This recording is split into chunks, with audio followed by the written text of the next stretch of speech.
And one thing that does connect deeply all these events is Islamophobia and Muslim baiting, the disgraceful attacks made by David Cameron today, speaking in Munich, and of course the EDL march in Luton. And I'm sure we'd all here today like to send our solidarity to the anti-fascist demonstrators who are confronting the EDL and the police in Luton today.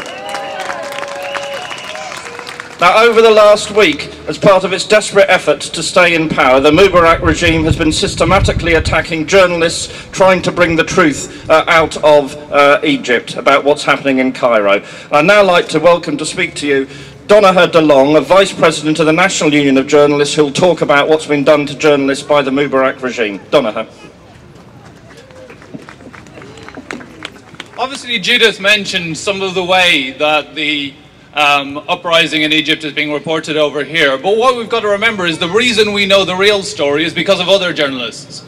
There are hundreds of journalists from all around the world in Egypt at the moment, from lots of different perspectives, from lots of different organizations. But the one thing that unites them is that they are all under sustained attack by the Egyptian state. The Committee to Protect Journalists has counted 101 attacks on journalists of many different kinds.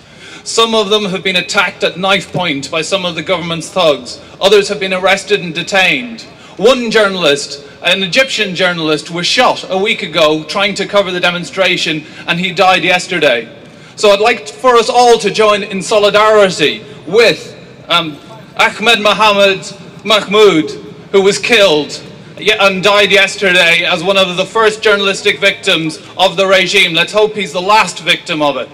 But we've got to remember that this is still going on. Only yesterday, Al Jazeera, which I'm sure virtually everybody here knows, has been giving the truth and reporting it. Everyone's been glued to Al Jazeera to find out what's been going on. Yet their offices were closed by the regime on Sunday. Only yesterday, the head of their bureau, based in Cairo, was arrested along with one of his colleagues.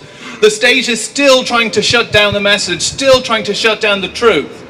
And it's not just professional journalists. We've also heard that they've tried to shut down access to Twitter, access to Facebook, access to all of the things that are allowing the ordinary people of Egypt to get their story out and challenge some of the things that are being reported by others.